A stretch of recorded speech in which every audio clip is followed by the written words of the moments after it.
Okay, very good morning, and let's restart. As you know, we are almost at the fag end of the syllabus. It all depends on the environment and as it shapes up. क्योंकि इस साल भी देखो JEE mains और NEET तो हो ही चुका है और जेई एडवांस में तो बल्कि कम बच्चे होते हैं, है ना? तो therefore I think probably exams अब नहीं रोकेंगे है ना? और आई थिंक एक दो और एग्जाम भी हो गए अभी, शायद एनडीए या कौन सा पेपर अभी तो हो गया, मतलब बड़े बड़े पेपर्स। तो आई थिंक जब ये पेपर्स हो गए और कुछ खास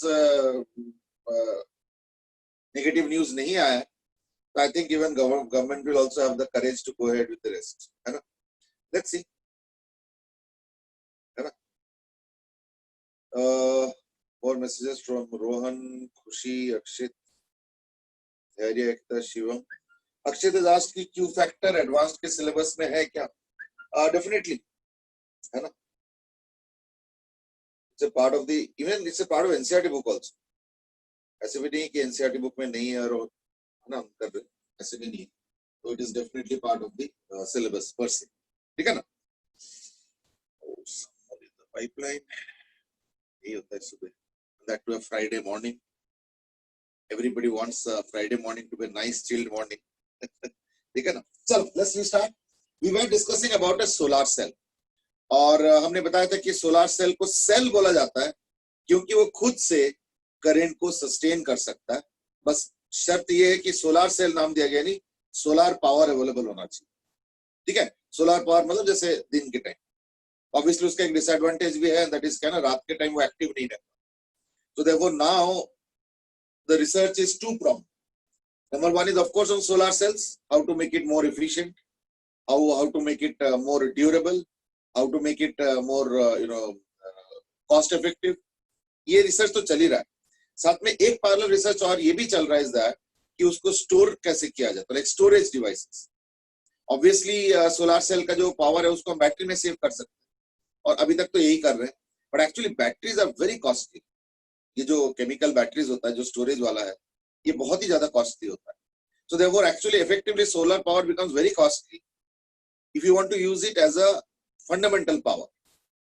तो अगर तुम मेन सोर्स ऑफ पावर उसको यूज करना चाहते हो तो इन दैट केस क्या ना, वो सस्टेन होना चाहिए, और सोलर पावर दिन के अलावा सस्टेन नहीं होगा। तो रात के टाइम क्या होता है ना, तुमको कहीं ना कहीं रिजर्व्स पे डिप करना पड़ेगा। तो रिजर्व बोलते क्या होगा ना, उसको कहीं स्टोर करना पड़ेगा। अब स्टोर बोलते क्या होगा, बैटरी।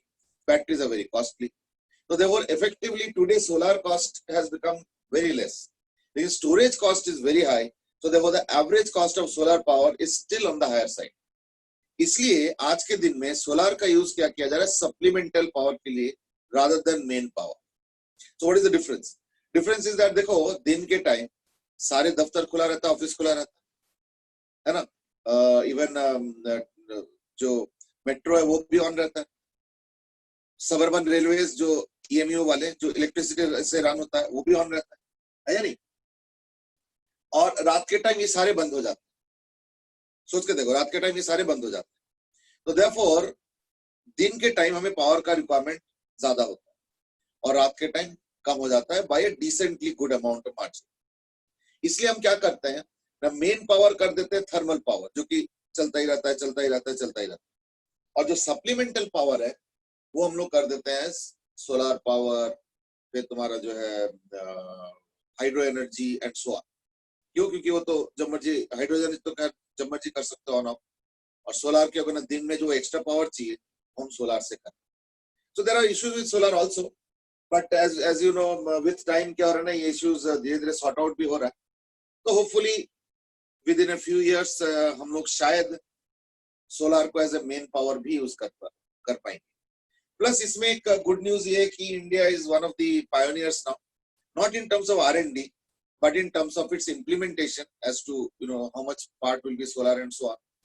और एक इंटरनेशनल सोलर अलायंस करके India is heading that, I mean and it has made good progress. और इंडिया ने कुछ टारगेट भी रखा है, शायद 100 गीगावाट या कुछ ऐसे by 2022 and then 200 gigawatt by 2025, ऐसे कुछ इंडिया ने टारगेट रखा है।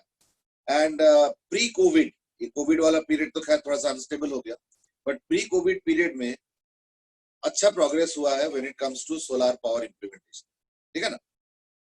Anyway let's see what happens.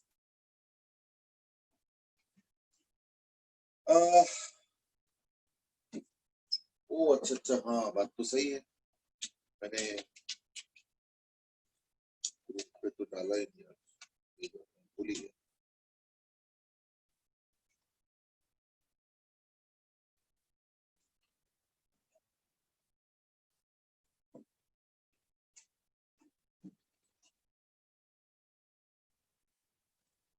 चलो डाल दिया. So I don't know whether to make a difference, but चलो anyway. तो like Rohan is asking what do you mean by that storage. Storage देखो प्रॉब्लम क्या है ना, रात के टाइम प्रोड्यूस नहीं होगा. तो अगर सपोज तुम कहते हो कि मैं सारा कुछ बंद कर दूं, मैं तो दुनिया पूरा सोलर से चलाऊं, फिर दिक्कत क्या कि रात के टाइम कैसे चले, है ना. जैसे थर्मल पावर प्लांट या हाइड्रो पावर प्लांट, वो अंधेरे और रात के और दिन में तो कोई फर्क नहीं पड़ता, they can be run any time of the day. Solar वाला तो you can not run during the night time. तो यानी क्या करना पड़ेगा ना, दिन में मान लो अगर 100 यूनिट सोलर प्रोड्यूस हो रहा है, तो उसमें से 50 यूनिट तुम स्टोर करके रखो किसी तरीके से, सो दैट वो 50 यूज करो दिन में और वो 50 स्टोर करो, सो दैट वो 50 तुम रात को यूज कर सको, या 50 ना हो 40 करो 60 करो, जैसे भी करो, that's up to you. But the point is that I need to store it. Otherwise अगर मान लो सिर्फ सोलर यूज करना चाहते हो, तो रात के टाइम कहां से पावर आएगा, तो वो दिन में फिर स्टोर करना पड़ेगा. So these are some of the things.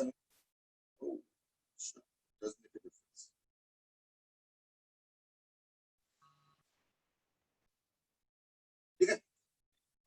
Divya में से कि जो फ्लेक्सिबल सोलर पैनल आते हैं वो ज्यादा बेटर है नॉर्मल से क्या, क्योंकि उनकी सेल कंपैरेटिवली ज्यादा है.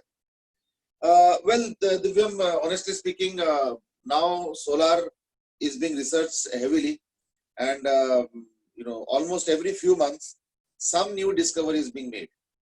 ठीक है ना. पहले solar panel used to be having an efficiency of only 2%. 2% means अगर 100 यूनिट ऑफ सन का या सोलर पावर आएंगे एक सोलर पैनल के ऊपर, तो सिर्फ 2 यूनिट्स जो है कन्वर्ट होगा इनटू यूजेबल एनर्जी. और वो एफिशिएंसी आप बढ़ते बढ़ते आई थिंक शायद 10 11 या 12 13% तक पहुंच चुका है.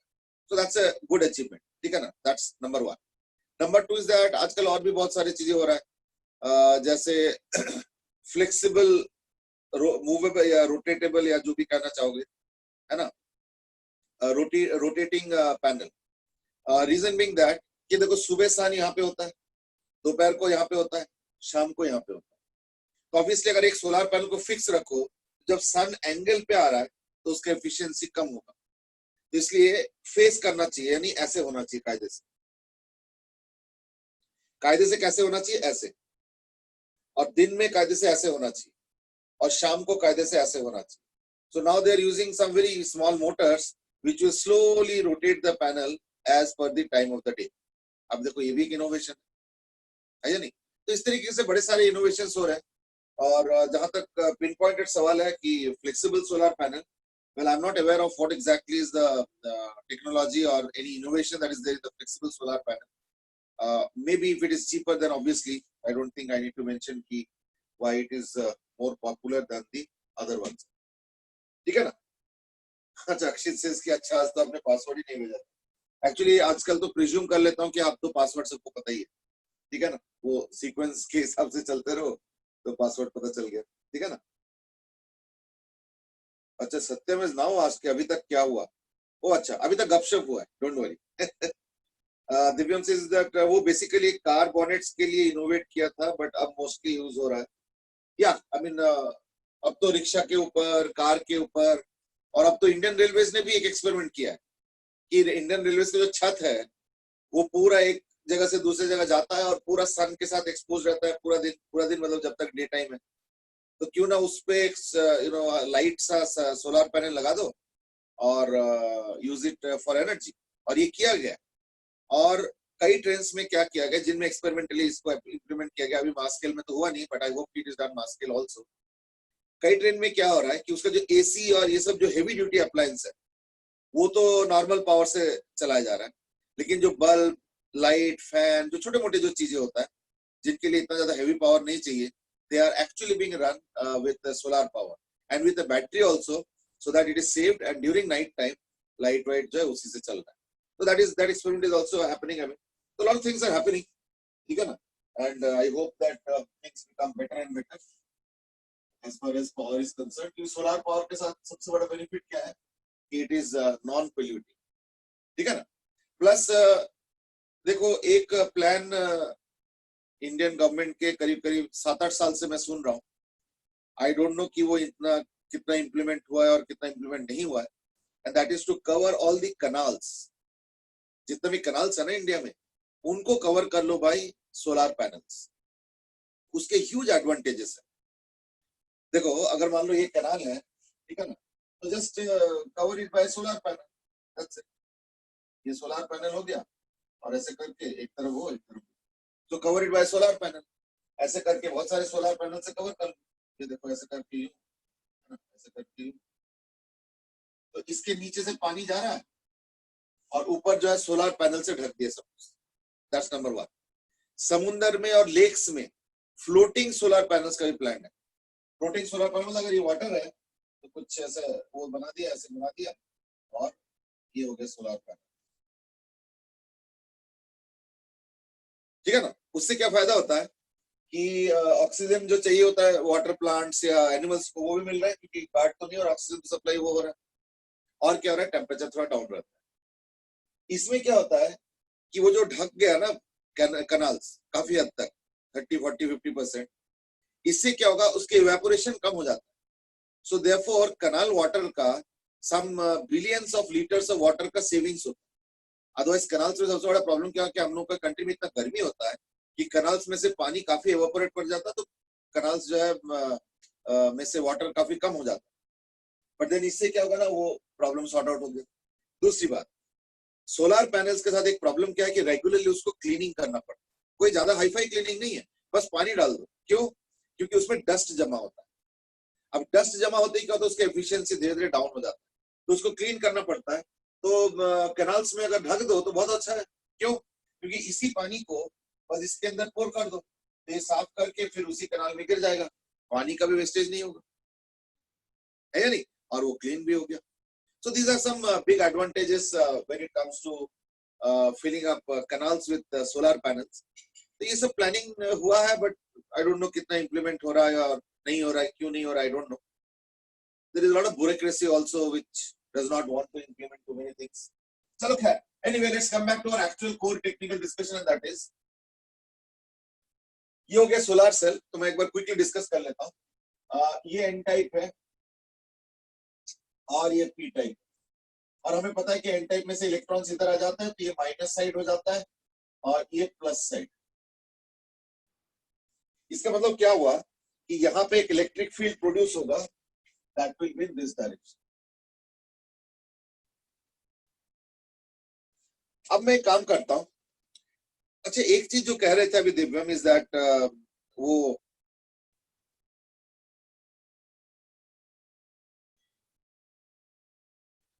कि ये जो सोलर पैनल्स होता है वेरी थिन. चलो फोल्डेबल हो ना हो that's a different point, but they are very thin. The reason being that जो भी होगा वो तो सरफेस पे होगा. So actually you don't need this part. What you need is only the upper part. तो यहीं पे सनरेज आएंगे और यहाँ पे इलेक्ट्रॉन्स प्रोड्यूस हो जाएंगे. और बेसिकली ये सरफेस और दो तीन चार लेयर तक ही हो पाएगा. उसके बाद अगर तुम उसके अंदर थिकनेस बढ़ा भी दोगे तो हार्डली ऑफ एनी बेनिफिट. क्यों? क्योंकि ये तो पूरा ओपेक मटेरियल है तो इसलिए कोई फायदा नहीं. तो देयरफॉर सरफेस में क्या होगा ना इलेक्ट्रॉन्स प्रोड्यूस होगा because of sunlight. The moment it happens this electron is not influenced much, this electron is not influenced much, but these electrons will be influenced by this electric field. So they will be pushed in this direction. Obviously अगर ये electron इधर push हो जाता है तो ये intern उधर push करेंगे. यानी क्या हो गया, we were discussing last class कि ये इलेक्ट्रॉन्स किधर मूव करेंगे.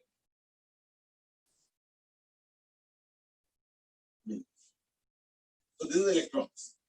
Electrons अगर इस तरह मूव करता है तो that is effectively what? Current in the opposite direction. So that means there is a current in the opposite direction.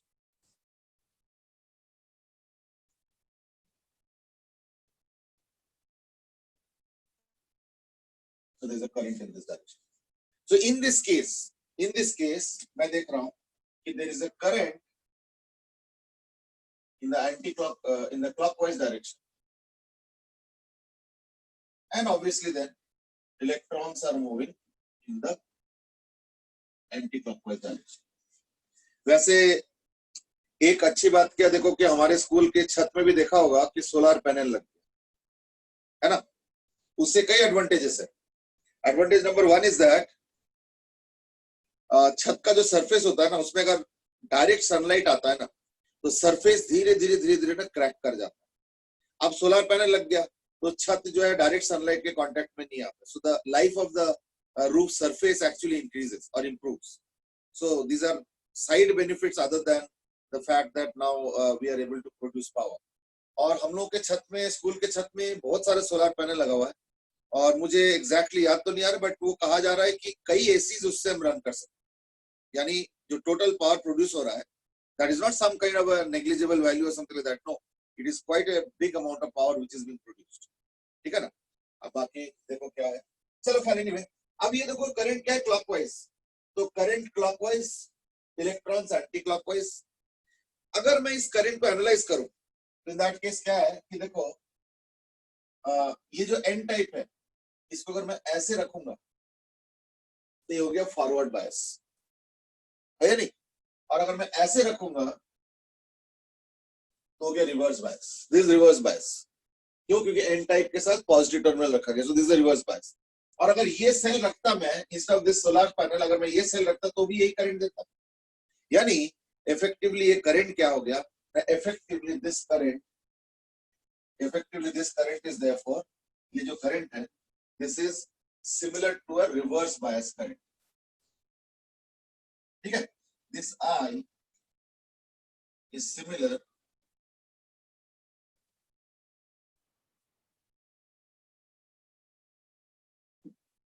in direction to reverse bias current. इसलिए बोला जाता है कि सोलर सेल का करंट रिवर्स बायस करंट है. So therefore we say that the current generated in the solar cell is a reverse bias current. ठीक है. अच्छा, क्योंकि मैं इसको बार बार सेल नाम दे रहा हूं, तो I would be definitely interested in knowing कि ये कितना ताकतवर सेल है या नहीं. तो इट इज समथिंग लाइक, अगर मैं पूछूंगा भाई ये सेल तो चलो ठीक है सोलर सेल हो गया, तो सेल हो गया, ये क्या ताकत है इस सेल, ये जो सोलर सेल इसका ताकत क्या है, तो हम कैसे इसको मेजर करें, है ना. तो it is something similar to asking a question कि सपोज एक बॉक्स को कोई बंदा पुश कर रहा है और मैं पूछता हूं कि भाई बताओ कितना फोर्स लगा रहा है. तो वन वे टू जज it would be what, that you also apply force. If the box stops, that means what, you are applying a similar force as that of the person. I am neglecting friction and all, नहीं तो friction को भी plus minus करना पड़ेगा, but चलो छोड़ो, तो वो आइडियल केस ही ले लो. तो यानी एक बॉक्स पे वो वाला बंदा कितना फोर्स लगा रहा है, अगर अननोन भी है तो भी मेरे पास एक रास्ता है कि मैं अपने हाथ में एक स्प्रिंग बैलेंस लेके फोर्स लगाता हूं, और अगर बॉक्स रुकता है, बॉक्स अगर नहीं चलता है, तो दैट मींस जो मेरा फोर्स है वही उसके बराबर का फोर्स है. That is one way of identifying या अंडरस्टैंडिंग या knowing how much force the other person is applying. Okay. Similarly, we can do the same here also. What I now do is that I attach a variable cell to the circuit.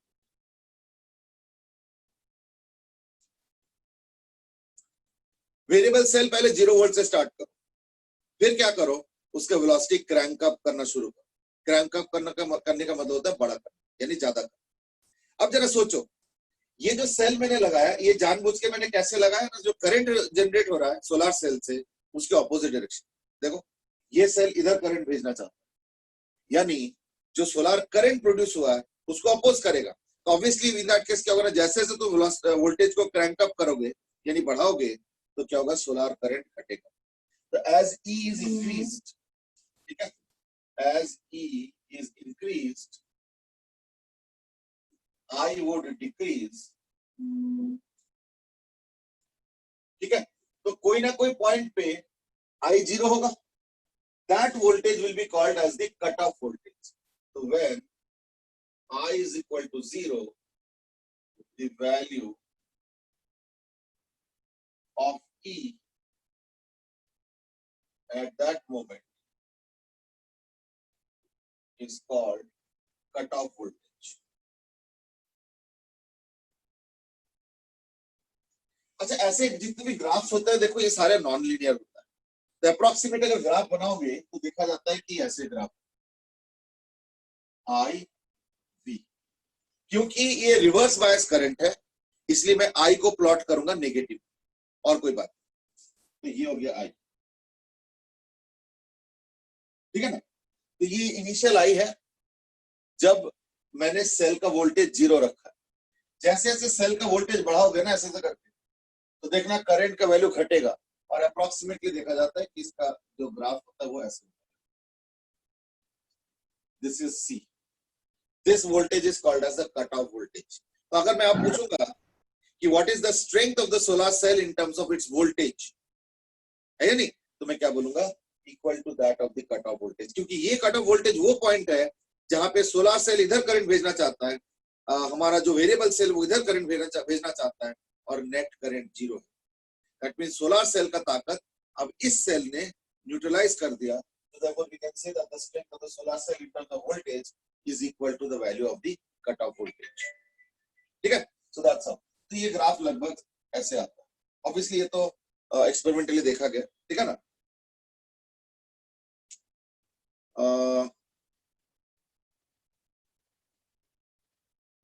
some queries,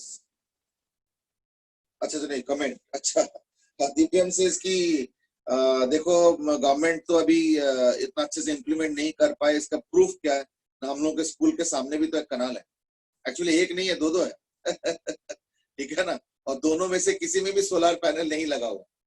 I think that's a proof enough, I mean that things are not being implemented properly, है ना। मनन से इसकी sir जो train जब चलती है तो उन पर सनरेज इफेक्टिवली फॉल कर भी पाएंगे, क्यों नहीं, वो तो ओपन है ना, ओपन टू सनलाइट है, छत पे ही तो लगाया जा रहा है। तो सोलर पैनल पे क्या होना चाहिए, सनरेज होना चाहिए, ना कि सोलर पैनल रेस्ट पे होना चाहिए, ऐसा कुछ नहीं है।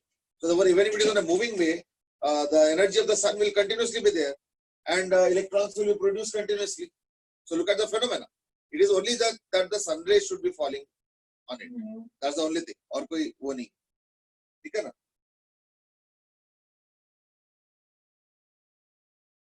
अक्षय से इसकी वैसे कल आपकी क्लास नहीं लगी, सीपीटी तो केम कर that I got it. वो एक्चुअली जनरली क्या थर्सडे आई थिंक शायद मेरे ही पहला क्लास लगता है, तो अब जब क्लास होता है तो क्लास होता है, जब सीपीटी होता है तो थर्सडे को लास्ट क्लास होता है आपका, लास्ट क्लास होता है, फिर भी काट देते हैं, चलो जो भी करें अच्छा कल तो मेरी इन्विजिलेशन लगा दी, चलो जो भी करें। So that was about your solar cell, ठीक है ना। Lastly about what is called as Zener diode,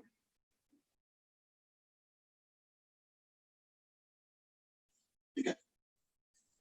Zener diode is basically what? The Zener diode is a device by which we can maintain a constant voltage, ठीक है। और देखो constant voltage के कई सारे जगह पे रिक्वायरमेंट होता है। रिक्वायरमेंट क्यों होता है, क्योंकि कई बार ना कुछ चीजें, कुछ डिवाइसेस वोल्टेज सेंसिटिव होता है, जैसे एसी हो गया, रेफ्रिजरेटर्स हो गया, and so on, they are slightly voltage sensitive. Voltage sensitive in this sense कि अगर ज्यादा ऊपर या नीचे वोल्टेज दोगे ना तो उनकी एफिशिएंसी डाउन हो जाती है, और लॉन्ग टर्म लॉन्ग लाइफ जो लाइफ होता है उसका वो भी डाउन हो जाता है। Therefore, I want that the machine or the device, okay, or the instrument should get a constant voltage at its end. But the problem that we have is that कि हमारे जो घर में सप्लाई होता है वो कांस्टेंट नहीं होता, वो जो है फ्लक्चुएट करता रहता है, ठीक है ना। तो अक्षित दास की सिलेबस नेक्स्ट वीक खत्म, हाँ सिलेबस तो लगभग खत्म ही हो जाएगा नेक्स्ट वीक, है ना। हाँ तो कैरी ऑन, तो हमारे घर में जो सप्लाई होता है वो वोल्टेज जो है फ्लक्चुएट करता रहता है। I don't know whether you experience this और नॉट, और यू हैव सीन दिस और नॉट, बट अगर केयरफुली ऑब्जर्व करोगे तो थोड़ा सा नेक्स्ट टाइम ऑब्जर्व करना, देखना। अब कई बार होता है ना कि 2-4-5% चेंज होता है तो हम इतना परसीव नहीं कर पाते, बट कई बार देखना, अगर ध्यान से नजर वो करोगे, अगर ऑब्जर्व करोगे कि रात के टाइम देखना थोड़ा सा बेटर स्पीड रहता है फैंस के than day time. Reason being that day time में ही पावर का किल्लत होता है और रात के टाइम एक्चुअली पावर हम लोग के इंडिया में एक्सेस है, ठीक है ना। तो देयरफॉर रात के टाइम जो है हम लोग के डिवाइसेस ज्यादा एफिशिएंटली चल पाता है रात दिन के टाइम। तो दिन में जो एवरेज स्पीड होता है फैन का, देखना वो ऑन द लोअर साइड रहता है, स्लाइट, ऐसा नहीं कि वो 2:1 रेशियो, मे बी 95% 100% या 90% 100% कुछ ऐसा। तो रात के टाइम देखना और थोड़ा सा तेज हो जाता है। यानी कहने का मतलब क्या है कि वोल्टेज जो है ना दिन में अप डाउन कर जाता है, ठीक है। इस कंटेक्स्ट में मैं अपना एक पर्सनल एक्सपीरियंस बताता हूँ। देखो हॉस्टल में जब पहले दिन होता है ना, तो ओरिएंटेशन ना हॉस्टल के वार्डन होते हैं, वो is a professor also, college के ही होते हैं, और वो पहला दिन थोड़ा सा समझाते हैं कि देखो हॉस्टल में ऐसे रहना चाहिए, वैसे रहना चाहिए एंड सो ऑन। तो मैं दो चीजें बताता हूँ। नंबर वन इज दैट एक इंस्ट्रक्शन ये होता है कि कोई हैवी ड्यूटी पावर अप्लायंस मत रखो। उसके अंदर हीटर मतलब खाना वाना बनाने वाला हीटर, मैं उस जमाने की बात कर रहा हूँ। इमर्शन रॉड जो कि हैवी पावर कंज्यूम करता है, और तीसरा हो गया प्रेस, यानी कपड़े प्रेस करने का। ये तीन हॉस्टल में अलाउड नहीं लेकिन ये ना ऑन पेपर होता है। अब हॉस्टल में क्या होता है, चोरी छुप के सब लोग रख लेते हैं। The only thing that they do is that कि जब यूज करते हैं तो बाहर रखते हैं, और फिर जैसे ही थोड़ा यूज हो गया, थोड़े 5-10 मिनट रखा, ठंडा हो गया, तो उसको कहीं ना कहीं पैक करके अंदर रख, ठीक है ना।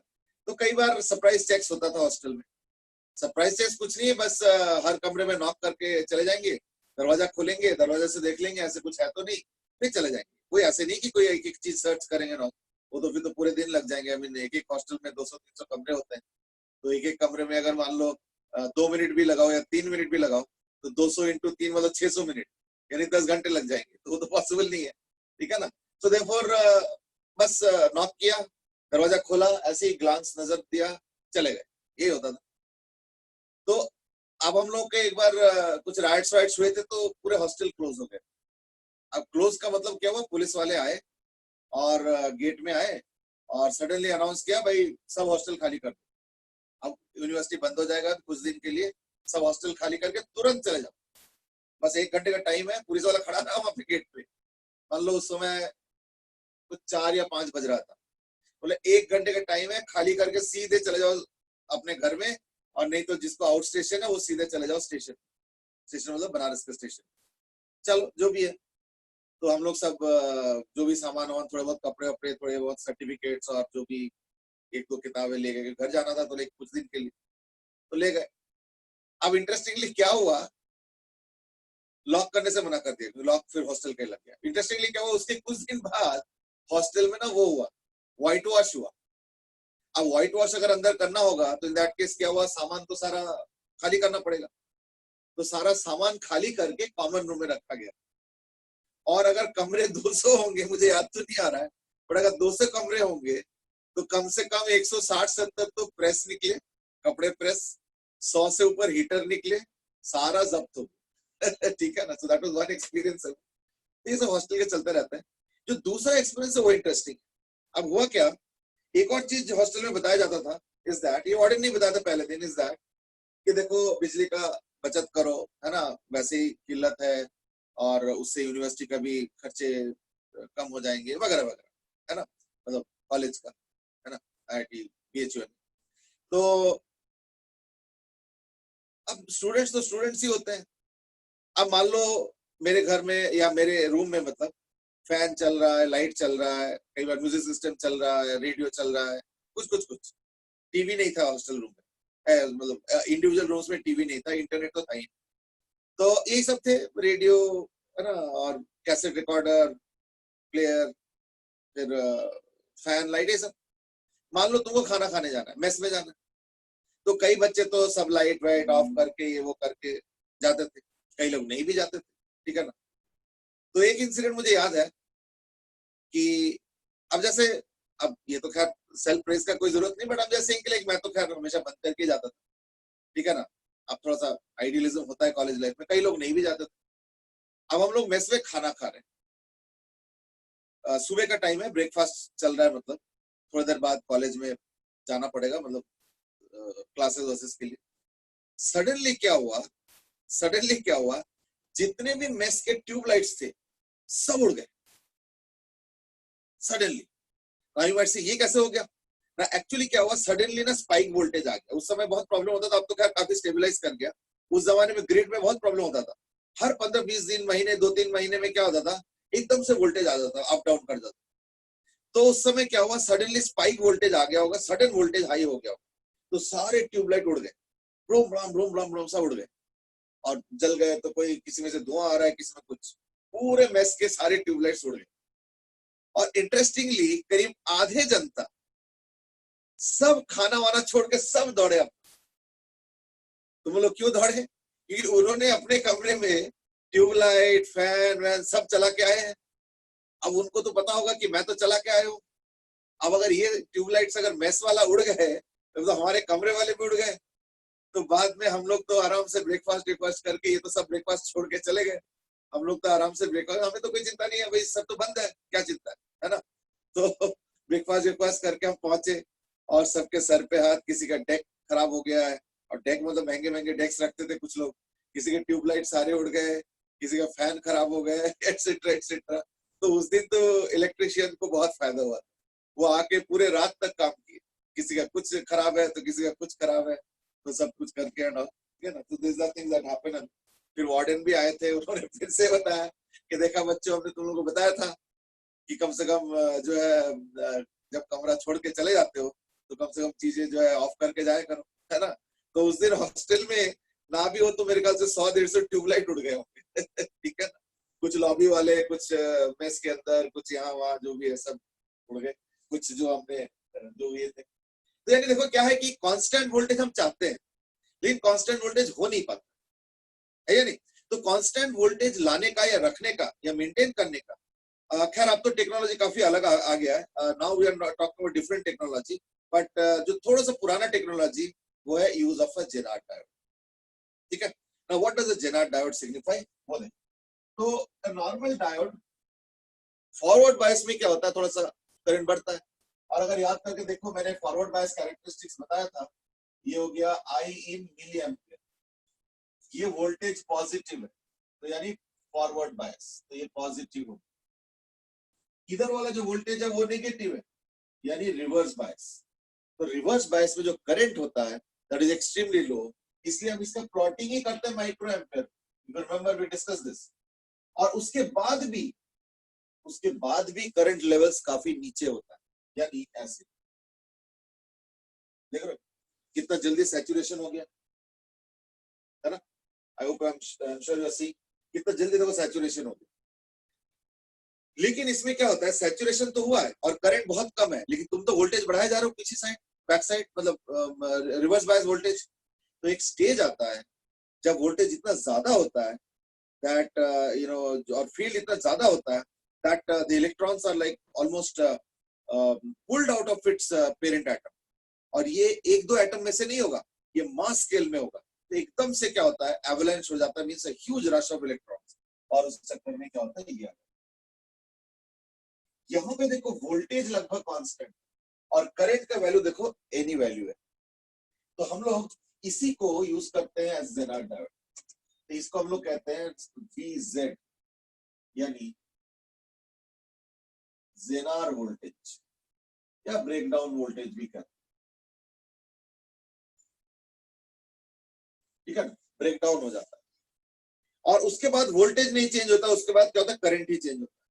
यानी इस डायोड के अगेंस्ट अब यही फाइनल वोल्टेज होगा। यानी अगर तुमने जेनार वोल्टेज से ज्यादा रिवर्स बायस में इस डायोड पे लगा दिया, तो दैट केस क्या होगा ना, इस डायोड पे जो वोल्टेज आएगा के अक्रॉस वो फिक्स हो जाएगा, that is this VZ value. अब ये VZ क्या होगा ना, will depend on the type of material, the type of doping, and also the relative difference between the doping on both sides, N and P. So this VZ, the value of VZ can be changed by using different materials, level of doping, and their difference in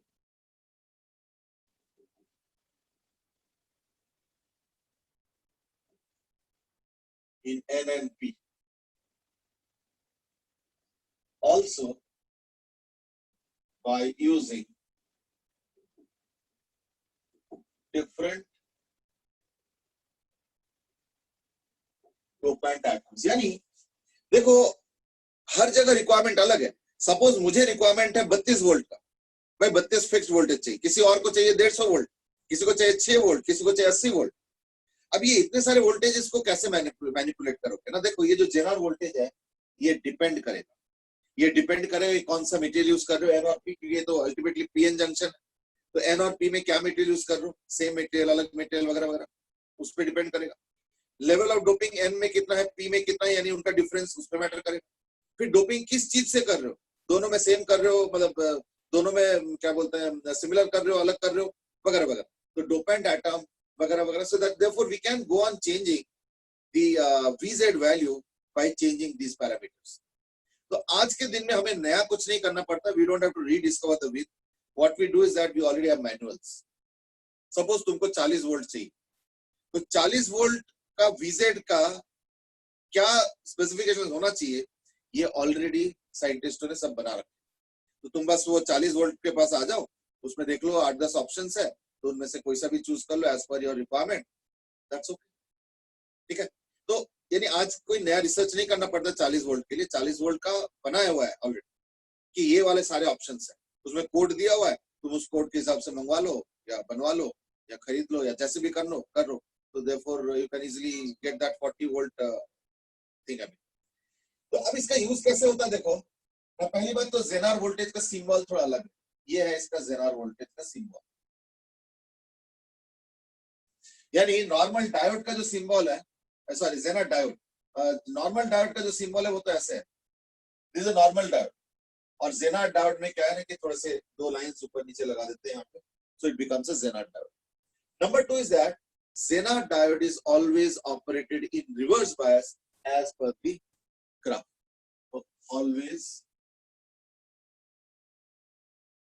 operated in reverse bias. हर एक का ना biasing याद रखना.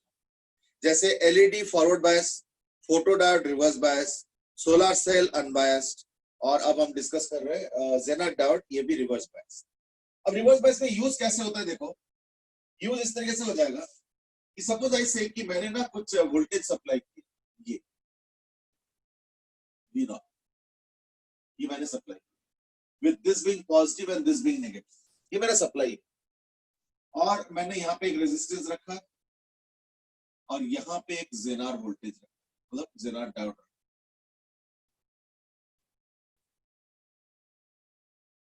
और ये एक load resistance is equal to 2000 ohm. और ये जो है ये suppose 3000 Om.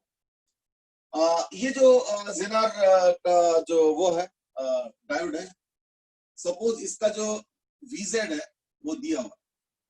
VZ is suppose equal to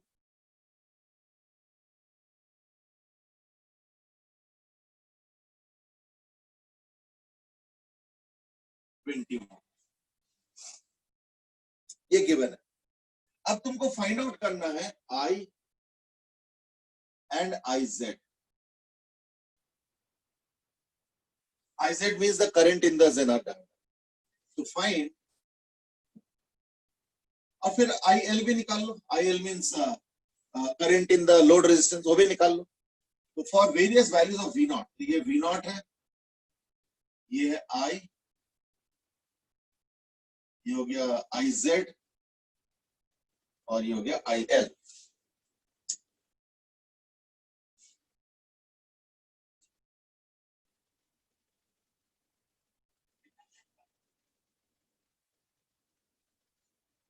ठीक है. तो V0 का वैल्यू सपोज है 80 वोल्ट, 100 वोल्ट और सपोज 120 वोल्ट.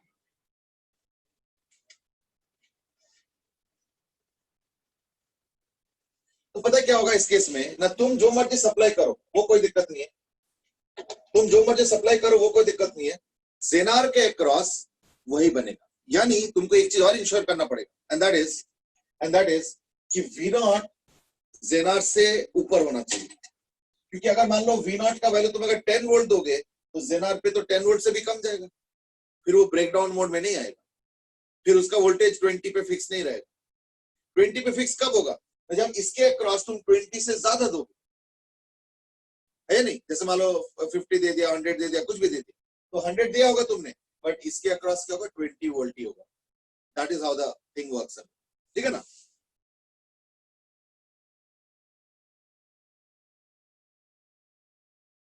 ओके, अक्षित सेज कि हाँ ये मैंने ऑब्जर्व किया हुआ है, सुबह जो है पंखा ज्यादा आवाज करता है और रात को ठीक लगता है।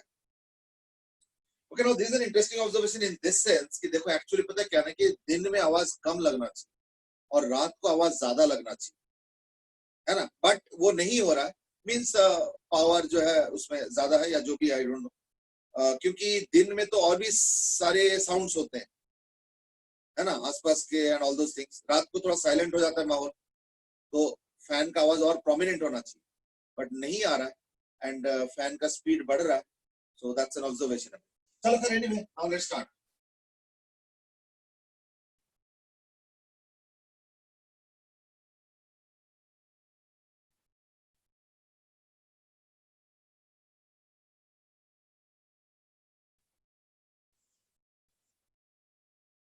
जैसे कि रात को एसी का आवाज होता है, देखो रात को अगर एसी का आवाज होता फिर तो फैन चलेगा ही नहीं। है या नहीं? चलो खैर, नहीं इसके करंट के वैल्यूज बताओ, जल्दी बताओ।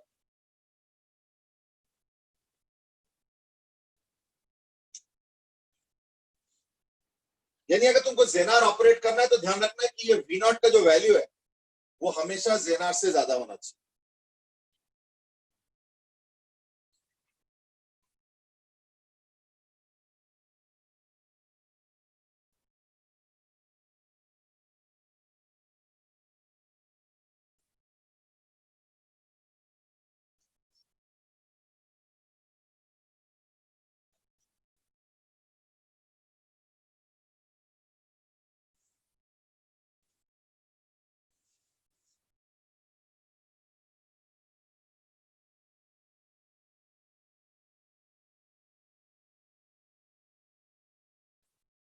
लाइक मॉर्निंग्स में बहुत कुछ चल रहा है होता है, तो फैन तक, फैन का आवाज कम आएगा।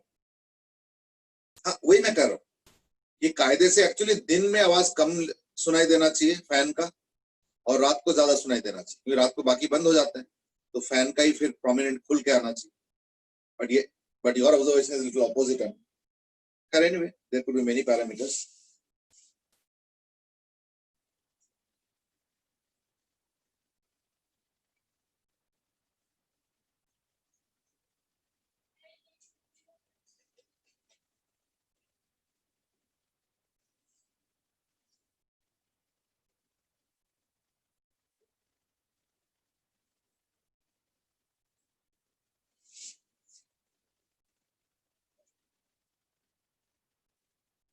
इस चैप्टर में ना मैथमेटिक्स बहुत कम है, बस एक ये है।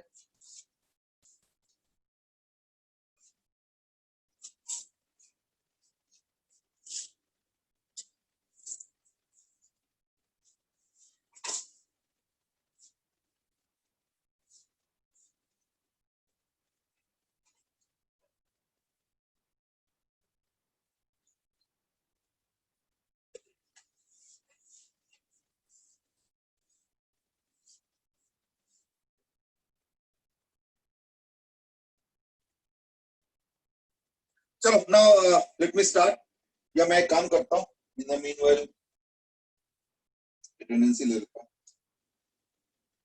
फिर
Okay, I hope you have solved by now. Let me check. लेकिन एक आंसर किसी का नहीं है, सब कमेंट ही कर रहे हैं बस.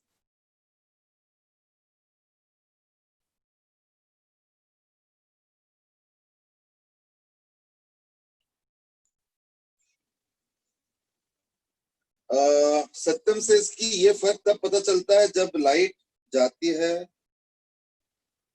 क्योंकि इन्वर्टर तो दिन और रात एक जैसे ही चलता है. तो इन्वर्टर कहाँ गया बीच में? इन्वर्टर का तो कोई रोल नहीं है इसमें. आई वाज सेइंग कि घर में जो हम लोगों का पावर सप्लाई होता है उसका जो वोल्टेज का क्वालिटी होता है वो दिन में थोड़ा सा फ्लक्चुएटिंग ज्यादा होता है और क्वालिटी भी लोअर होता है, तो जनरली क्या होता है, अंडर वोल्टेज होता है, और रात के टाइम देखना थोड़ा सा ओवर वोल्टेज होता है, higher side. This is the general trend है. एक्सेप्शन तो होते ही हैं बट जनरल ट्रेंड ही है. तो यानी क्या होता है, घर में जब पंखा चलता है तो मे बी लेट्स से 5% अगर चेंज हुआ तो 5% अगर ज्यादा वोल्टेज आता है रात को लेट्स से, या 5 ना भी हो, मान लो 3% लेट्स से, तो भी तो अराउंड 6% का डिफरेंस हो जाएगा ना, V²/R. तो अगर दिन के वोल्टेज और रात के वोल्टेज में 3% का फर्क होगा तो पावर में 6% का फर्क होगा. तो हम जो देखते हैं ना पंखे को चलते हुए, that is actually essentially expression of power. जो दिखता है ना घूमते हुए, तो पावर का एक्सप्रेशन. तो अगर 6% बढ़ जाए, आई think that's a decently perceptible one. तो इसलिए मैंने बोला कि रात के टाइम देखना पंखा थोड़ा सा और तेज चलता है और दिन में देखना थोड़ा सा स्लो चलता है, और रात के टाइम जो है थोड़ा सा तेज चलता है. This is what my observation. बाकी देखो लोकल वेरिएशंस हो सकते हैं, दिन के अक्रॉस वेरिएशंस हो सकता है, so like I am not going to that.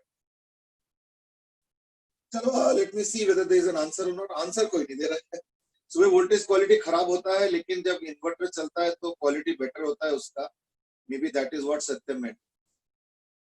I don't know whether it is comparison of supply power and inverter power. Inverter power में एक दूसरा प्रॉब्लम है. इन्वर्टर पावर में एक दूसरा प्रॉब्लम ये है कि इन्वर्टर का जो सप्लाई होता है ना वो एग्जैक्टली मैचिंग टाइप का नहीं होता. इसलिए देखा होगा जैसे इन्वर्टर ऑन होता है तो देखना ट्यूबलाइट में कर्र स्टार्ट हो जाता है, पंखे में देखना करके एक आवाज पैरेलली स्टार्ट हो जाता है. So those are different things. है तो देखना ट्यूबलाइट और पंखा दोनों में थोड़ा सा मैल फंक्शनिंग स्टार्ट होता है, क्योंकि जो सप्लाई होता है ना वो एग्जैक्टली साइनोसॉइडल होता है, साइनोसॉइडल. लेकिन जो इन्वर्टर का पावर होता है वो एग्जैक्टली साइनोसॉइडल नहीं, वो थोड़ा सा अलग होता है. और उस वजह से क्या होता है, मिसमैच होने के कारण क्या होता है, फंक्शनिंग में थोड़ा सा दिक्कत आता है. इसलिए देखना आवाज करता है. देखना अक्सर ट्यूबलाइट में कटर करके आवाज आता है, बहुत फाइन सा आवाज आता है. अगर थोड़ा ट्यूबलाइट के पास जाके सुनोगे तो आई थिंक ज्यादा अच्छा सुनाई देता है. ये इसलिए क्योंकि इन्वर्टर का power is not a replica of supply power. ठीक है ना. इनफैक्ट इस चीज के लिए देखना एक पर्टिकुलर इन्वर्टर का देखना एडवर्टाइजमेंट आता है. एडवर्टाइजमेंट क्या है ना, उस इन्वर्टर का देखना जो वो है टैगलाइन है, वो देखना है साइन वेव इन्वर्टर. यानी what they are claiming is that कि हम लोग का इन्वर्टर का जो पावर सप्लाई है that is very close to the sine wave that is there at our homes, which is from the domestic power supply from the outside. तो यानी हमारा इन्वर्टर ज्यादा अच्छा क्वालिटी है, क्योंकि हमारे इन्वर्टर में फिर इन दैट केस अगर मान लो रेप्लिका पावर दे रहा है सप्लाई इन्वर्टर, तो इन दैट केस क्या आवाज नहीं होगा. That is what there claim is. चलो ठीक है, अगर आवाज नहीं होगा, ऐसे ना भी हुआ तो आवाज कम होगा. तो there many aspects. I mean चलो खैर ये सब पार्ट ऑफ द सिलेबस करनी है. Let's start any more waste time. देखो सबसे पहली बात तो 80 वोल्ट अगर यहां दिया है तो यहाँ पे तो होगा 20 वोल्ट. तो अगर यहाँ पे 20 वोल्ट होगा तो यहाँ पे क्या होगा, 60 वोल्ट. तो इसका करंट क्या होगा, 60/3000. तो चलो 1000 को तो हटा दो, मिली एम्पेयर में चला जाएगा. तो 60/3 यानी 20 मिली एम्पेयर. तो ये हो जाएगा 20 मिली एम्पेयर. अच्छा, क्योंकि इसका वोल्टेज फिक्स है 20, तो इसका रेजिस्टेंस है 2000, तो इसका करंट क्या होगा, IL will be equal to 20/2000. चलो 1000 तो मिली एम्पेयर में चला जाएगा, वो तो कोई दिक्कत नहीं. 20/2 यानी 10, तो लोड रेजिस्टेंस में आएगा 10 मिली एम्पेयर. अब पता क्या होता है, जेनार का करंट का कोई डेफिनेशन नहीं है या नहीं. तो देयरफॉर जेनार में क्या होगा ना, उधर से 20 मिली एम्पेयर आया, यहाँ 10 चला गया, तो यहाँ पे बाकी 10 चला जाएगा, तो यानी 10 milli ampere. This what is going to happen. 100 volt पे अगर दोगे तो भी देखो इसके अक्रॉस तो 20 होना है, तो यानी ये तो हो जाएगा 10 मिली एम्पियर अभी। तो देयरफॉर इसमें तो हमेशा 10 मिली एम्पियर ही जाएगा। अब अगर 100 वोल्ट करोगे तो इसका 20 होगा, तो यहाँ पे कब 80 है ना भाई, 100 वोल्ट दिया तो 20 चला तो 80, तो 80/3 है ना, तो 80/3 मतलब अराउंड वही 26.7 के आसपास, 26.7 मिली एम्पियर, और उधर 10 यानी यहाँ आ जाएगा 16.7 मिली एम्पियर। अच्छा अगर 120 करोगे तो यहाँ पे 20 चला तो वहां पे क्या होगा 100, तो 100/3 यानी 33.3, तो 33.3 मिली एम्पियर हो जाएगा। और 120 में से इधर 20 चला गया, तो 33.3 में से 10 चला गया, तो यानी आपका हो जाएगा 23.3 milli ampere. That is what is going to happen.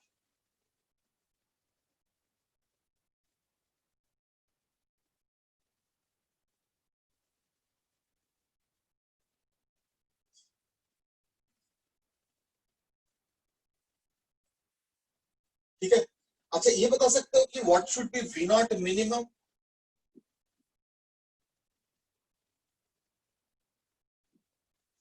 ये बताओ कि वी नॉट मिनिमम क्या होगा?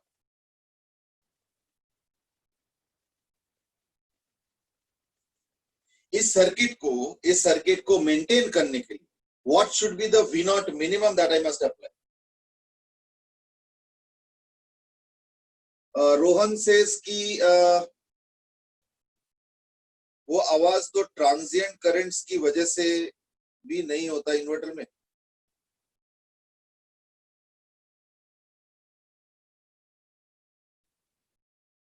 एक और भी है, मोर वोल्टेज मतलब स्मूथ चलता है तो आवाज कम नहीं करना चाहिए।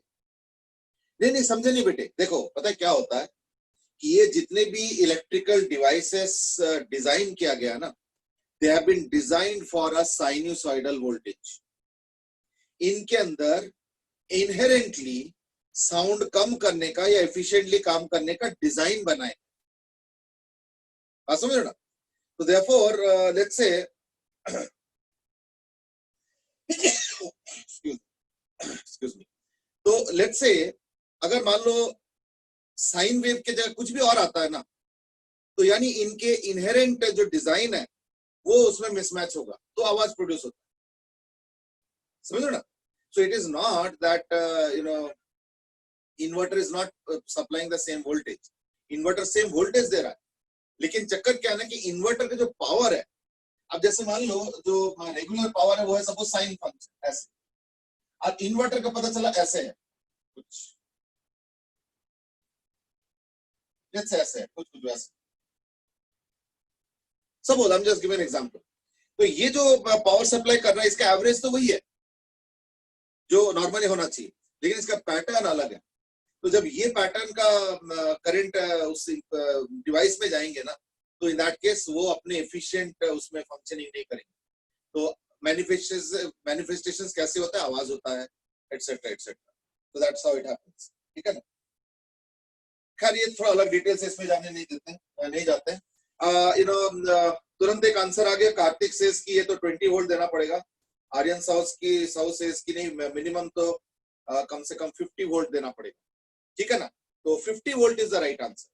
ठीक है ना?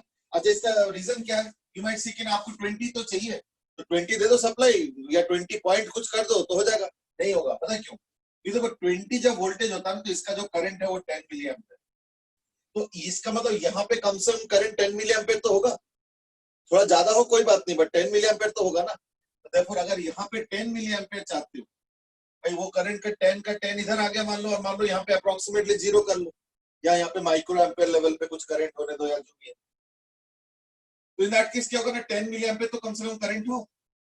तो 10 मिली एम्पियर मतलब क्या होता है, 10 मिली एम्पियर इनटू 3000 है ना, दैट मींस व्हाट 30 वोल्ट यहाँ पे और 20 वोल्ट यहाँ पे। तो इस सर्किट को अगर तुम जेनार वोल्टेज में ऑपरेशनल चाहते हो, जेनार वोल्टेज में, in that case the minimum voltage should be what 50 plus. तो खैर हमसे अगर पूछा जाएगा हम तो 50 बोलेंगे, we will say that the minimum supply should be 50 volt. क्योंकि देखो let's do one thing, suppose मैंने क्या किया, सपोज मैंने यहाँ पे रख दिया 40 वोल्ट, एग्जांपल दे रहा हूँ। 50 वोल्ट के इंपॉर्टेंस समझो। चलो ठीक है, मैंने एक काम कर दिया, मैंने 40 भी नहीं, इनफैक्ट 3000 है ना, तो मैं इसको कर देता हूँ 45 वोल्ट। सपोज मैंने दे दिया 45 वोल्ट, 45 पे कोई फायदा तो हुआ, 35 वोल्ट। सपोज मैंने दे दिया 35 वोल्ट, तो तुमको लग रहा होगा ठीक है, इट्स ओके, क्यों भाई 20 से ज्यादा दे दो, तो 35 दे दिया। अगर 35 दूंगा तो इन दैट केस इसका करंट क्या है ना,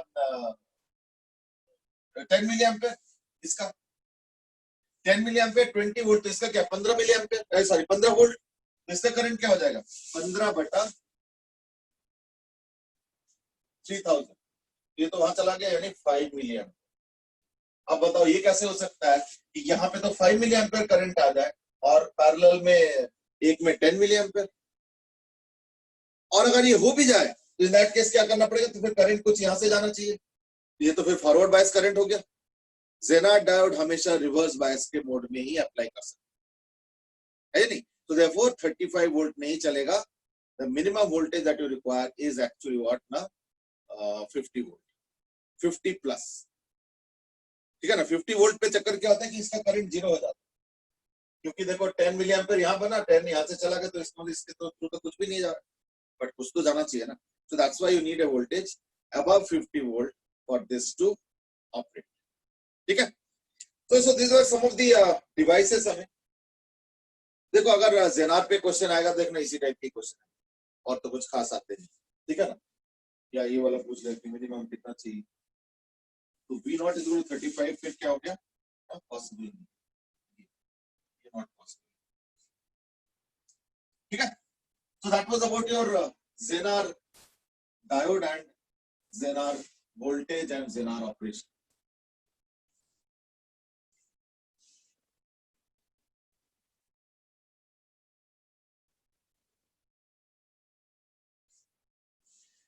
That ends the discussion on all the by-junction devices जो हम लोग के सिलेबस में, ठीक है ना। बाई-जंक्शन डिवाइस मतलब जिसमें एक एन टाइप और एक पी टाइप सेमीकंडक्टर को ज्वाइन किया।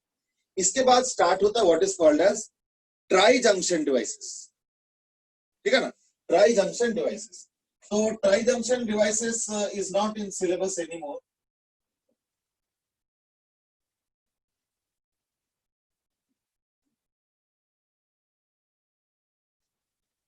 It is not in CBSE anymore, लेकिन मेंस के सिलेबस में अभी भी है, मतलब एटलीस्ट इस साल तो था, और इससे क्वेश्चंस भी आए हैं।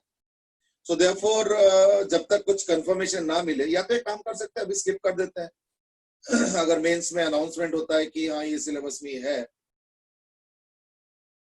तो maybe we can do it that time also. But छोटा सा टॉपिक है, एक टॉपिक के लिए क्या छोड़ना है ना, दो टॉपिक है एक्चुअली, लॉजिक गेट्स और ये वाला, तो कर ही लेते हैं हमें, ठीक है ना।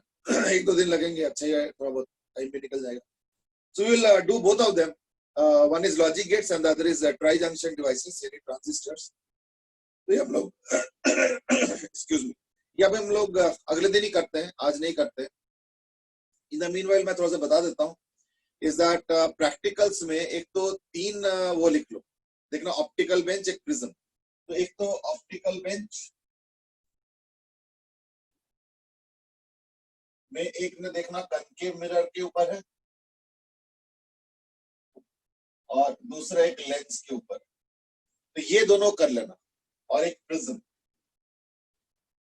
तो अगर राइटिंग वर्क करना चाहते हो तो ये तीन का कर लो, ठीक है ना,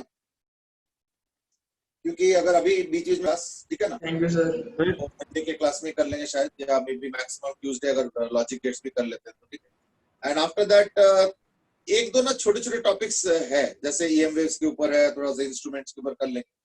तो आई थिंक नेक्स्ट वीक तक hopefully syllabus should be mostly over, ठीक है, लेट्स सी, ठीक है। चलो आज के लिए इतना ही, और वीकेंड्स में जो है ना एज यूजुअल अपना प्रोग्रेस चार्ट बनाओ, और जो भी है भेजो, और फिर अगर जरूरत पड़े तो डिस्कस करेंगे। हाँ बेटे, कोई कुछ कह रहे थे? सर एक वो पूछना है कि वो वायर वाला जो एक्सपेरिमेंट है ना, उसमें वो सर्कुलर स्केल रीडिंग और लीनियर स्केल रीडिंग वो सब लिखना है, सीधा डायमीटर लिख दें उसका? देखो कायदे से तो लिखना चाहिए। तो देखो अगर मान लो तुमको डायमीटर लिखना है सपोज 0.56 मिलीमीटर, है ना, तो 0.5 तो लीनियर स्केल से आएगा और 0.06 आएगा सर्कुलर स्केल से, तो उतना ही लिख दो बस, 0.56 की जगह 0.5 circular scale, sorry linear scale, 0.06 circular scale and total reading आ गया 0.56, ठीक है ना। तो और अगर 0.56 ही बनाना तो 1.58 का भी बना लो, 1.54 का भी बना लो, ठीक है ना, तो सो दैट तीनों का एवरेज मिलके 0.56 आ जाए, something like that can be done. पर जब अभी डेटा के लिए तो वेट ही करो, टेबल तो वही बना लो जो उसमें अवेलेबल है, बट डेटा के लिए तो थोड़ा वेट कर लो। I mean once the school resumes I think we can give you the data, या तुम खुद ही डेटा अपना प्रैक्टिकल एक्सपेरिमेंट करके निकाल लो, दैट वुड बी बेटर, ठीक है ना। चलो खुद लिखना जरूरी तो नहीं है, अक्षित एजाज नहीं, इतना कुछ नहीं है, maybe you can get it written also, no issues. आर्यन एजाज के ट्रांजिस्टर, देखो मैंने पहले ही बोला कि ट्राई जंक्शन डिवाइस में ट्रांजिस्टर भी आता है, तो ट्रांजिस्टर सीबीएसई सिलेबस में इस साल नहीं है, लेकिन क्योंकि मेंस में के सिलेबस में था और क्वेश्चन भी आया हुआ है, so therefore let's at least do it. उसमें एक दो चीजें ही आते हैं, वो अल्फा बीटा का इक्वेशन है, पावर और ये सब का वही आते हैं, तो विल डू दैट, ठीक है ना। चलो आज के लिए इतना ही, okay, Thank you, sir. Thank you and have a good